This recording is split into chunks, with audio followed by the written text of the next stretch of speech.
YouTube, back at it again with another tutorial. Today I'm going to discuss how to... No, I'm not going to discuss, I'm going to tell you how to halftime if you don't have gross beat. For instance, like I'm working in Ableton, so I don't have gross beat. I'm gonna also show how you can do it in a different way, because you know, it's in hip-hop it's a kind of overused technique in my humble opinion. So I'm gonna show how to do it a bit differently. I have this beat to explain it to y'all. I'm gonna play the beat first so y'all have an idea of what the beat sounds like.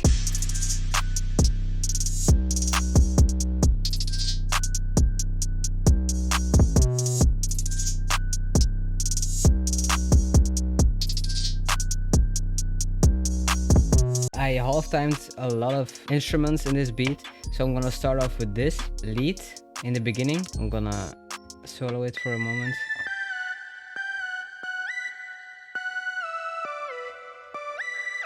So it's a lead from Search. It doesn't really matter which instrument or melody you have.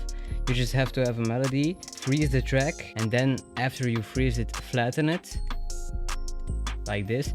Or you can have a resampling track. You click here and then you select resampling. It's on default on my computer, but you need to manually put it on resampling. Make sure you solo it while recording, otherwise your other instruments will be in the recording too. But you can do it that way also. Freezing is a little bit faster, so I'm gonna do it like that. Now we have our MIDI in an audio file. So now I'm gonna put it on complex and then down pitch it an octave. An octave is 12 semitones, so it will be the same scale, just an octave lower.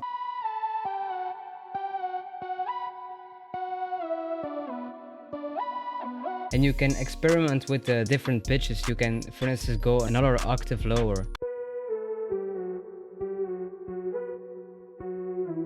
This is sounding kind of nice, so I'm gonna do it with this technique. Another way of doing it is going to the repitch mode and then pressing double. Right now it won't be halftime because the length of everything will be twice as long as it really is. Real time really is you double time it, but then it will cut some parts of the melody out. For instance, this and this, it will cut that out. That's what halftime is, but this is a fast way of doing it. So you cut out these parts and then you bring them back together, and then it will sound something like this.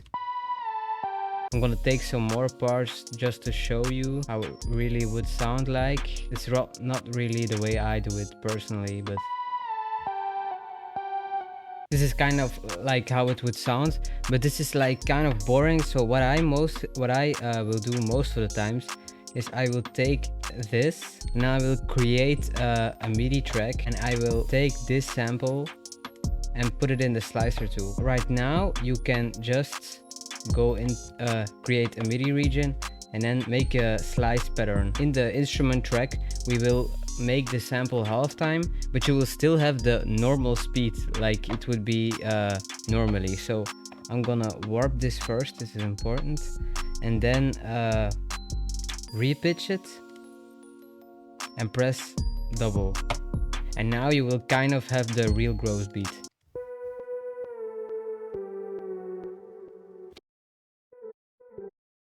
And you don't necessarily have it to do like in a really orthodox way. You need to experiment with this because it's a really overused technique. So for instance, if you do it like this, you can also do it reversed. So maybe it gets a little more interesting if you do it like this.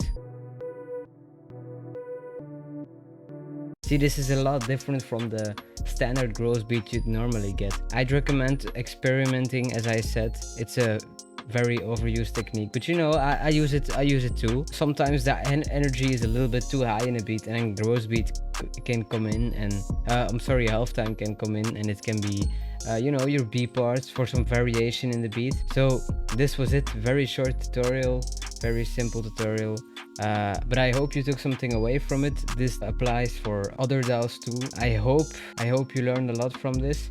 Yeah, this is it. Bye.